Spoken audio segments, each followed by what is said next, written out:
What is an assessment centre?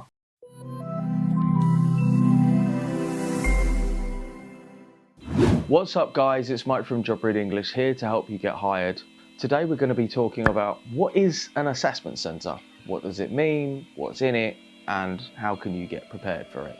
If you've got an assessment centre coming up, make sure you check out our Acing the Assessment Centre bundle, which has got videos, handouts to go through the 7 main exercises you can come across in your assessment centre. And if you don't know where that is, then you can check out the link up in the description above, and also has got free exercises that you can do with answer sheets and walkthroughs as well. So what is an assessment centre? Since 2013, I've helped clients to prepare for assessment centres for any company you could probably name, from PwC to Morgan Stanley to Accenture, and to be honest, they're all pretty much the same. Assessment centres will be half a day or possibly a whole day. You'll have 2 or 3 exercises that you have to do, and what tends to happen is that you'll go in the morning, you'll have some sort of group presentation that you get to watch where the company basically says, look at us, we're amazing, this is why you want to work for us. And then you'll go through and do a couple of exercises throughout the day. Now that could be retesting for online tests, group discussions, written exercises, a case study, a presentation, a role play, or an interview. They're basically the 7 exercises that you could get. Now, why 2 or 3? Because there's a lot of moving parts in an assessment centre. So first of all, when are you going to get assessment centres? Generally at the end. And I would say my observations is that only 2% of candidates will make it through to assessment centres. Now they could be virtual, which really came about a lot because of COVID, or they could be face-to-face. And there's going to be a separate video that I'm going to do which talks all about how to prepare for virtual assessment centres, because they're going to be a little bit different. But we're going to assume, and this is roughly half the time at the minute, that you're going to have a face-to-face assessment centre.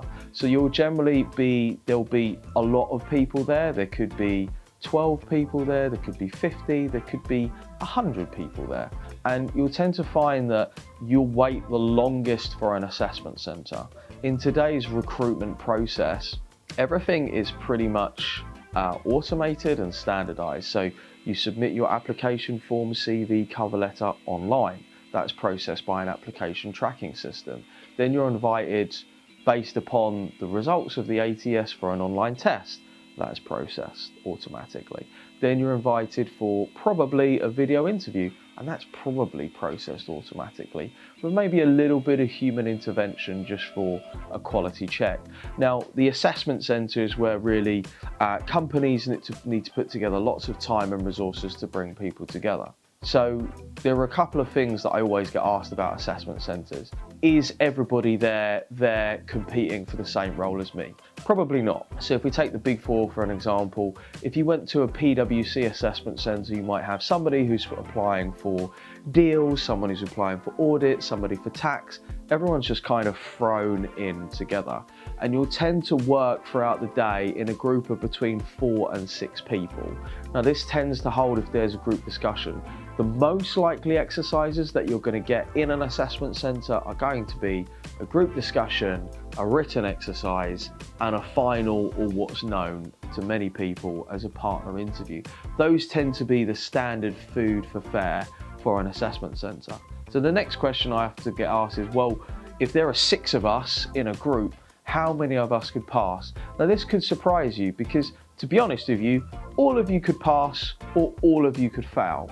So you're really just competing against yourself. You're not competing against other people, because you don't know A, how many places they're going to be on the day. So there's say 100 people come to an assessment centre, there might be 20 places, there might be 30, there might be 5. Right? And also you don't know comparably how well the other groups are doing. The other groups might do terribly, they might do awesome, you may just be good. So again, it's just about really excelling and doing exactly what it is that you need to do.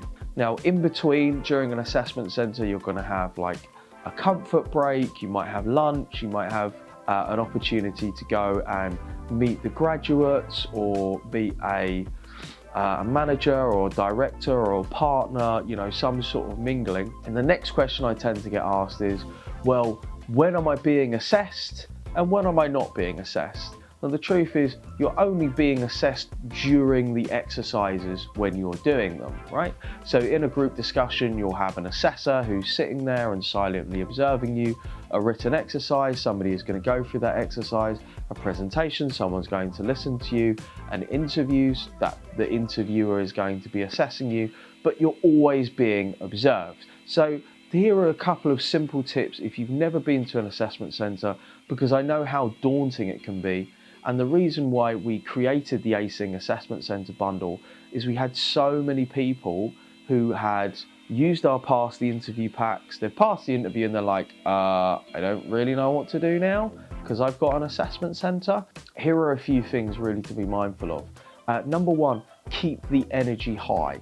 This is really important. When you think about it, you're applying to work at a company 9 to 5, 5 days a week. So if you can't maintain a high level of energy and enthusiasm and really kind of looking and being keen and being really interested, it's not a good look. So though you might not be assessed, say for example, at lunch or while you're asking questions during a presentation, you really want to maintain and keep the energy high.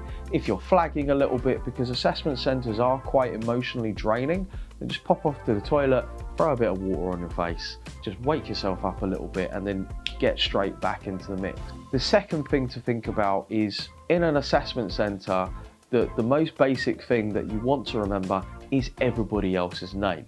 So I always say to people, like, make sure you take a little notebook and a pen that you've got in your pocket. Everyone's going to have name tags, right? But people put name tags on coats or name tags fall off.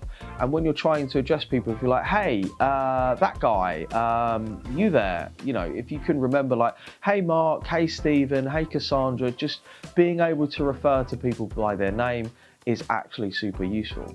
The third thing, and this is a little bit of a story. So I once had a client, and this was many years ago, who had a PwC assessment centre and a final interview all in the same day in Leeds. Say for example, he had to be there for like 10 o'clock. He woke up at 5 and he was like, right, I'm gonna go and get I'm gonna get the first train. I'm gonna make sure that I'm there with loads and loads of time. And it was snowing.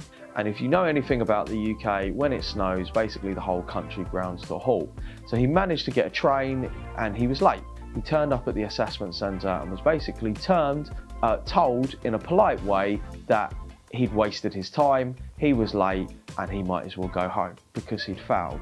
If your assessment centre is more than an hour's travel away from where you live, I highly recommend, both for your nerves, for your confidence, and also just logistically, just go and book a cheap hotel, whether it be a travel lodge or a Premier Inn or whatever it is, spend 40, 50, 60, 70 pounds to just have the reassurance to go and stay there the night before. The fourth thing that I would say is know your route and know where you're going to be. So I often will get candidates to go and visit the venue prior to them having an assessment centre. And the reason why I do that is because people get lost, particularly if you're anxious, nervous, excited, all of those things, and you get lost and you basically don't know where you're going, and then you turn up hot and flustered, pouring with sweat. I've done that before, so make sure you kind of walk the route the day before. The fifth and final tip that I would give you is treat it like it's practice. The worst thing that people can do is basically close up, not talk, not engage, not be themselves. And what tends to happen is they don't give as much as they could have done. If you treat every assessment centre like a practice, which it kind of is, because all assessment centres I tend to find are the same, but they're also kind of uniquely different. So if you treat it like it's practice, you'll really perform the best that you can on the day. Guys, I hope that you enjoyed this video. If you did, make sure to like the video, drop a comment down below, let us know how your assessment centre was, what assessment centre you've got coming up, what are other videos you'd like us to make about assessment centres, and if you want to make sure you're as well prepared as you can be, make sure you check out our Acing Assessment Centre bundle, which really puts together, the best information that I have on thousands of hours of training clients since 2013. Wherever you are, whatever you're doing, I wish you the best of luck in getting hired. See you later.